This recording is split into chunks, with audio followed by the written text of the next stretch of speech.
नमस्कार, सारपन चैनल में आपका स्वागत है। मैं हूं किरण वर्मा। तो आज हम बात करेंगे खास बातचीत में। इस वक्त मेरे साथ हैं एकजुट जम्मू के अध्यक्ष अंकुर शर्मा जी। उनसे हम जानेंगे कि जो ये इनोसेंट किलिंग्स हो रही हैं हमारे जम्मू कश्मीर में, खास करके कश्मीर की बात करूंगा, पलायन शुरू हो गया है। 1990 को फिर से देखा जा रहा है। और साथ ही बात करेंगे जो सियासी गतिविधियाँ हैं उसके बारे में भी चर्चा करेंगे। अंकुर जी, आपका स्वागत है। धन्यवाद। अंकुर जी, ये बताएं कि जैसे ये 1990 को देखा जा रहा है, किस नज़र से देखते हैं, क्या कहना चाहेंगे आप? देखिए, आपके सामने ही 1990 की परिस्थिति अब फिर पुनः वैसी ही खड़ी हो गई है। जिस तरीके से 1990 में वहाँ से गैर मुसलमान हिंदू समाज के लोग, सिख समाज के लोग पलायन करके आ रहे थे, उसी तरीके से आ रहे हैं, क्योंकि उनकी वहाँ पे हत्या हो रही है, टारगेटेड किलिंग्स हो रही हैं, उनकी जान को खतरा है। 1990 में जो हुआ था वो नरसंहार था, अभी जो हो रहा है वो नरसंहार है। हिंदू नरसंहार को लेके भारत सरकार डिनायल मोड में रही है। जब भी आप नरसंहार को लेके डिनायल मोड में रहेंगे तो नरसंहार एक तो डुप्लीकेट होगा, दूसरा वो निरंतर चलता रहेगा। तो उसी निरंतरता की आपको ये कड़ी में ये हत्याएँ दिख रही हैं। एक अनफॉर्चुनेट सिचुएशन है जहाँ भारत सरकार ही सच्चाई को मानने से मना कर रही है और जिसके कारण इस तरीके की चीज़ें हो रही हैं। अंकुर जी, ये बताएं कि जो हमारे पूर्व गवर्नर थे सत्यपाल मलिक जी, उनका कहना है कि जब तक मैं था तो दायरा बताया उन्होंने कि इतने दायरे में आते नहीं थे उग्रवादी। आज क्या हो गया ऐसा कि वहाँ पे शुरू हो गई हैं किलिंग्स? अरे कुछ नहीं, ये तो ट्रिवलाइज़ करने वाली बात होगी। अल्टीमेटली जो आपने इंडोक्ट्रिनेशन का इंफ्रास्ट्रक्चर है कश्मीर वैली में, या रेडिकलाइजेशन के जो इंस्टीट्यूशंस हैं, उन पे तो आपने कोई कार्रवाई नहीं की। आपने आतंकवादी मारे लोगों से झूठ बोला कि यहाँ पे आईएसआईएस के फुटप्रिंट्स नहीं हैं, यहाँ 2-4 आतंकवादी ही बचे हैं, 10-15 ही बचे हैं, उनका भी खात्मा कर दिया जाएगा। अनटिल अनलेस आप आतंकवाद का जो एग्रीकल्चर है, जो सेंचुरी है, जो प्रोडक्शन सेंटर्स हैं, उन पे आघात करें, आइडियोलॉजिकली वैचारिक तरीके से कंटेस्ट करें, तो आपको सॉल्यूशंस नहीं मिलेंगे इस प्रॉब्लम के। आतंकवाद निरंतर चलता रहेगा। पाकिस्तान की भी एक डायमेंशन है, लेकिन इंटरनल डायमेंशन बहुत इंपॉर्टेंट है। यहाँ जो प्रोडक्शन सेंटर्स हैं उनके खिलाफ आप कोई कार्रवाई नहीं कर रहे हैं। आपने जमात इस्लामी को बैन किया, लेकिन आपने उनके इंफ्रास्ट्रक्चर को पूरे तरीके से डिमोलिश नहीं किया। आपने अहले हदीस को तो बैन तक नहीं किया। तो एक तो मुख्य कारण ये है कि क्या कर सकते थे, क्या नहीं किया। दूसरा, जम्मू कश्मीर में जो चल रहा है, देखिए वो जिहाद है, और जिहाद एक टोटल वॉर है, एक टोटल वॉर फॉर्म है। अनटिल एंड अनलेस आप इसे ऑफिशियली रिकग्नाइज करके इसके लिए कोई स्पेशल रिस्पांस मैकेनिज्म बनाए, ये इसी तरीके से चलता रहेगा। तो भारत सरकार दोनों ही चीज़ों को लेकर डिनायल मोड में है। सच्चाई से पर्दा मोड़ के बैठी है। हिंदू जेनोसाइड को लेकर डिनायल मोड में है, जिहाद की एग्जिस्टेंस को लेकर डिनायल मोड में। आपने देखा भारत सरकार की तरफ से अपॉइंटेड डीजीपी का ये बयान था कि ये किलिंग्स कश्मीरी मुसलमान को बदनाम करने के लिए हो रही हैं। तो अब जब इस तरीके के आप बचकाना बयान देखेंगे, इस तरीके की सोच भारत सरकार की इंस्ट्रूमेंटलिटीज़ की देखेंगे, तो आप पाएंगे कि भारत सरकार ही जिहाद के फेवर में एक धुंधलापन कॉज करने का ब्लर कैंपेन चला रही है, जिससे जिहाद फैसिलिटेट हो रहा है और इस तरीके की चीज़ें निरंतरता में चल रही हैं। अंकुर जी, कसूर किसको ठहराएंगे आप? जैसे अभी भी पलायन शुरू हो गया हुआ है, वहाँ से जो प्रवासी मजदूर थे वो निकलने शुरू हो गए हैं, तो क्या कहेंगे आप? देखिए, कसूर बिल्कुल फ्रंट, अगर कोई एंटिटी आज स्क्वायरली रिस्पॉन्सिबल है तो इंडियन स्टेट अपरेटस है, उसकी स्टेट इंस्ट्रूमेंटलिटीज़ हैं और उसकी नीति है, पॉलिसी है जम्मू कश्मीर को लेके, जिस नीति के कारण समस्या को ना ही लोगों को बताया जा रहा है और ना ही उस समस्या के खिलाफ एक रिस्पांस मैकेनिज्म खड़ा किया जा रहा है। पर्दे डालने का काम किया जा रहा है। जब तक आप समस्या पे पर्दे डालेंगे तब तक समस्या जस की तस बनी रहेगी। जिहाद पे पर्दे डालना, हिंदुओं के नरसंहार को लेके उस पे पर्दे डालना, पॉलिटिकली करेक्ट स्टेटमेंट्स देना, एक ब्लर कैंपेन चलाना, ये सब चीज़ें हैं जो भारत सरकार को या Indian state as a political entity and entirety को दोषी बनाती हैं। अल्टीमेटली सोल्यूशन इन्हीं की तरफ से आएगा। पाकिस्तान ने जो काम करना है वो तो कर ही रहा है, चाइना ने जो काम करना है वो तो कर ही रहा है, लेकिन भारत सरकार ने जो काम करना है वो भारत सरकार नहीं कर रही है, जिसके कारण ये चीज़ें हो रही हैं। एक तरफ इनोसेंट किलिंग हो रही है, दूसरी तरफ यहाँ पे हमारे जम्मू की बात करूँ अगर मैं, सियासी गतिविधियों में उथल पुथल है और जम्मू की बात की जा रही है, क्या कहेंगे आप? देखिए, जम्मू की बात करने का कोई आधार नहीं है जो अभी रिसेंट पास्ट में हो रही है। उसका कारण ये है कि जम्मू को एक डिफरेंट कॉन्टेक्स्ट में देखा जा रहा है। जम्मू के सर्वाइवल और एग्जिस्टेंस के जो इश्यूज़ हैं उस पर तो कोई चर्चा नहीं हो रही है। Demographic state sponsored demographic assault on Jammu, जिसको लैंड जिहाद के नाम से भी जाना जाता है, उसको रिवर्स करने की दिशा में तो कोई कार्रवाई छोड़िए बात तक नहीं कर रहा है एकजुट जम्मू के अलावा। यहाँ पे माइनॉरिटीज़ के माइनॉरिटी फंडामेंटल राइट्स की कोई बात नहीं कर रहे। वहाँ माइनॉरिटी कह के टारगेटेड किलिंग्स का विरोध करने के लिए राजनीति तो हो रही है, लेकिन एक्चुअल माइनॉरिटीज़ को तो माइनॉरिटी स्टेटस भी यहाँ पे हासिल नहीं है। केवल रेफर करने के लिए और बाकी नेशनल और इंटरनेशनल ऑडियंस को एड्रेस करने के लिए और प्लेइंग टू द गैलरीज आप ये शब्दावली का इस्तेमाल कर रहे हैं। जम्मू की पॉलिटिकल डिसएम्पावरमेंट जस की तस है। उस आधार पे डिलिमिटेशन हो रही है जिस आधार पे जम्मू को फिर गुलाम बना दिया जाएगा, कश्मीर को तमाम सीटें दे दी जाएंगी। 2011 के फ्रॉड और फज्ड सेंसस के आधार पे डिलिमिटेशन करवाएंगे तो कश्मीर का ही तो मुख्यमंत्री बनेगा, कश्मीर संभाग की तो अधिक सीट्स गलत तरीके से मिलेंगी। तो ये सारे प्रोसेस इस समय चल रहे हैं। जम्मू डिक्लेरेशन जो रिसेंट पास्ट के कॉन्टेक्स्ट में आप बात कर रहे हैं वो तो जम्मू को डिसएम्पावर करने की दिशा में बात करने वाली बात है। ये तो केवल दिखावा है कि अंकुर जी, पिछले 3-4 सालों से मैं भी देख रहा हूँ कि आप भी जम्मू की आवाज़ उठाते हैं, तो क्या कहेंगे आप हमारे जो कार्यक्रम ये देख रहे हैं लोग, उन लोगों को क्या कहना चाहेंगे आप भी तो उठा रहे हैं, आपकी एकजुट जो संगठन है आपने बनाया हुआ। देखिए, हम उठा रहे हैं और हमें जनता का प्रेम और प्यार भी मिल रहा है, आशीर्वाद भी मिल रहा है। यही कारण है कि एकजुट जम्मू एक संगठनात्मक दृष्टिकोण से कहूँ तो बहुत तीव्र गति से पूरे जम्मू संभाग में फैला है और फैल रहा है, लोग जुड़ रहे हैं। भाजपा का विकल्प लोगों को चाहिए, भाजपा का विकल्प एकजुट जम्मू है और आने वाले समय में तमाम सीटों पे कैंडिडेट्स खड़ा करके जम्मू की आवाज़ बनेगा।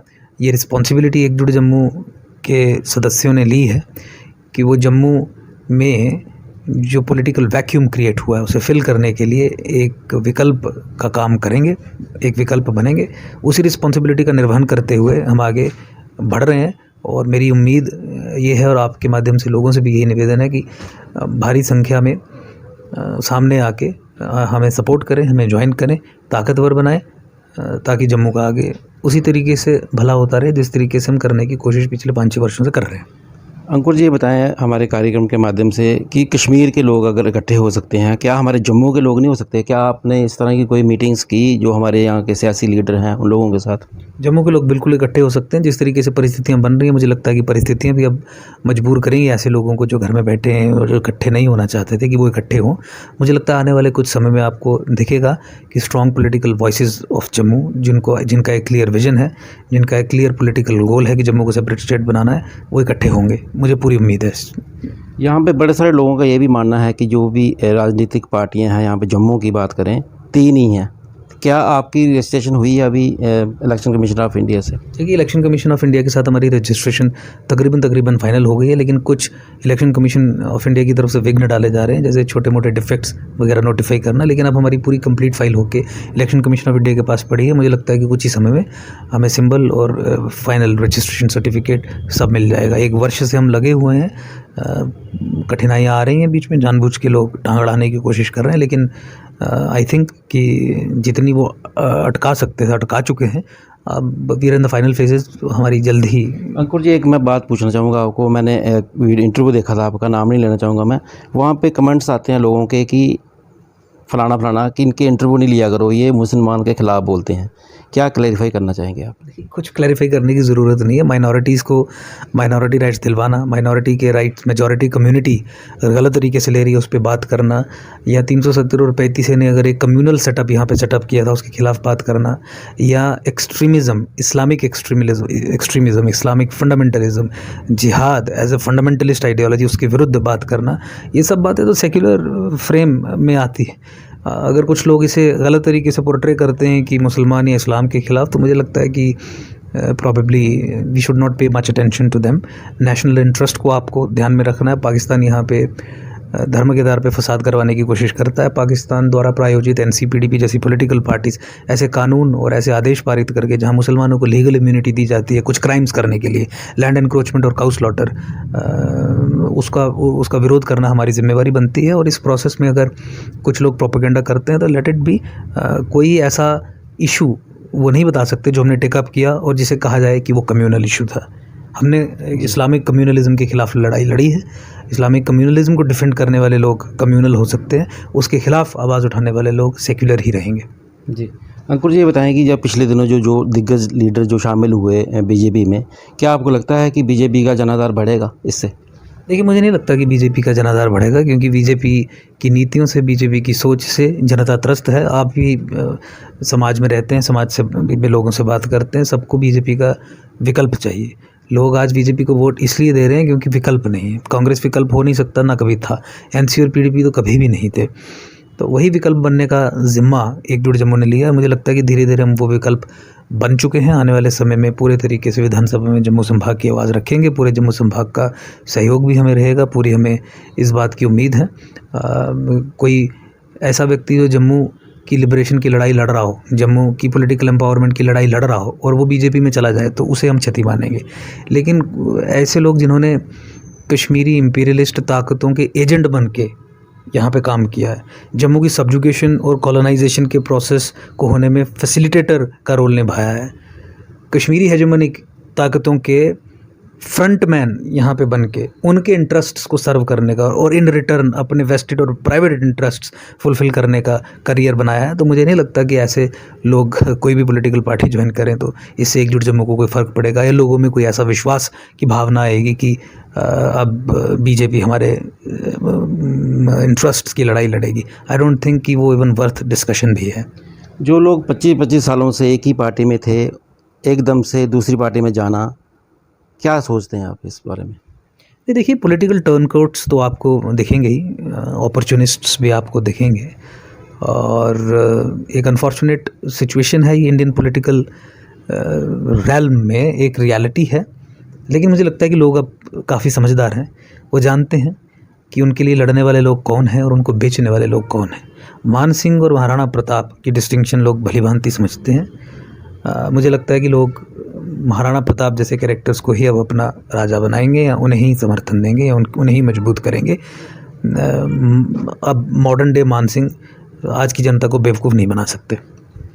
मिलिटेंसी से तो पीड़ित हो ही रहे हैं लोग हमारे, और जो अगर महंगाई की बात करें, अगर हम बहुत ज़्यादा लोग परेशान हैं, उस संदर्भ में आप क्या कर रहे हैं और आने वाले दिनों में आपकी पार्टी जो है एकजुट जम्मू क्या करने जा रही है? देखिए, जहाँ तक महंगाई और अनएम्प्लॉयमेंट या और गवर्नेंस इश्यूज़ का सवाल है, उस पर हमारी आपसे पहले भी चर्चा हुई। हमने यही कहा कि once we are in power तो जो administrative, political, bureaucratic reforms introduce करने की ज़रूरत है वो किए जाएंगे, क्योंकि ये वो इश्यूज़ हैं जिन्हें आप नए कानून बना के सिस्टम में सिस्टेमिक और सिस्टमेटिक चेंजेस इंट्रोड्यूस करके ही कर सकते हैं। प्राइवेट इन्वेस्टमेंट आने के लिए यहाँ पे बेकरार है, लेकिन ब्यूरोक्रेसी का यहाँ पे ऐसा सेटअप है कि वो उन्हें बाहर ही धकेल देती है। तो अब ब्यूरोक्रेटिक रिफॉर्म्स इंट्रोड्यूस करना जिससे प्राइवेट इन्वेस्टमेंट्स बढ़ें, ऐसे कानून बनाना जिससे इनकरेजमेंट हो प्राइवेट इन्वेस्टमेंट्स को, टूरिज़्म सेक्टर्स किस तरीके से डेवलप हो पाए ताकि वहाँ पे अनएम्प्लॉयमेंट की समस्या भी हल हो, उसके लिए पॉलिसी इंटरवेंशंस इंट्रोड्यूस करना। मुझे लगता है कि ये ऐसी चीज़ें हैं जिसके बाद परिस्थिति ठीक होगी। ये वो इश्यूज़ नहीं हैं जिन पे आप प्रोटेस्ट करके सिंगल डे या एक हफ्ते में कुछ परिवर्तन ला सकते हैं।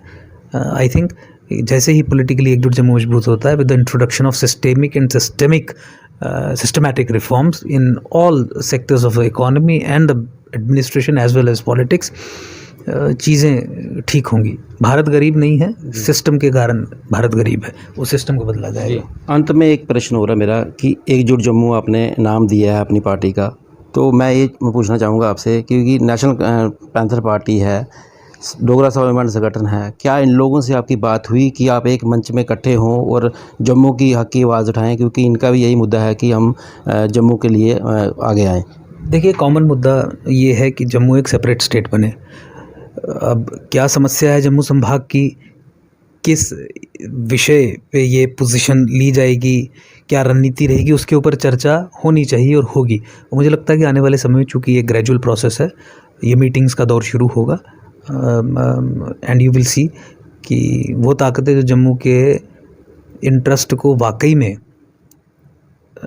उसकी पूर्ति करना चाहती हैं वो इकट्ठी होंगी और now there is no looking back for Jammu. मुझे लगता है कि पॉजिटिव डायरेक्शन में चीज़ें बढ़ेंगी और मेरा ये बिल्कुल मानना है कि वो सब लोग जो जम्मू का भला चाहते हैं उन्हें हाथ मिलाना चाहिए, उन्हें जुड़ना चाहिए और इकट्ठे मिल के काम करना चाहिए। जैसे आप कह रहे हैं कि एक ही मात्र विकल्प है एकजुट जम्मू, मिला हुआ है, तो क्या एक मैसेज देंगे अंत में आप जम्मू के लोगों को? देखिए, इस विकल्प को बनाने की जिम्मेवारी हमने ली है, क्योंकि हम ये मानते हैं कि कोई जम्मू संभाग के लोगों को अगर विकल्प चाहिए तो जम्मू संभाग के लोग ही बनाएंगे। कोई यूपी या बिहार या तमिलनाडु से आके यहाँ पे कोई विकल्प बनाने का काम नहीं करेगा। हमने ये रिस्पॉन्सिबिलिटी ऑन की है। हमारा डिलीवरी का जो ट्रैक रिकॉर्ड है जम्मू के सर्वाइवल और एग्जिस्टेंस के इश्यूज़ पे, वो किसी से छुपा नहीं है।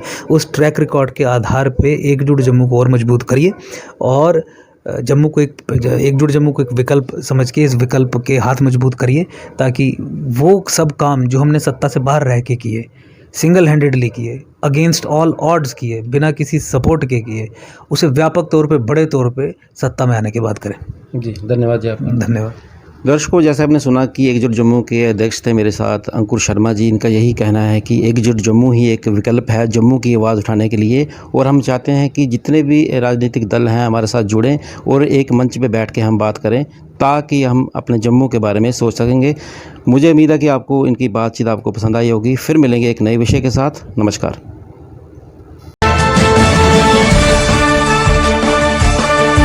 Audio Jungle.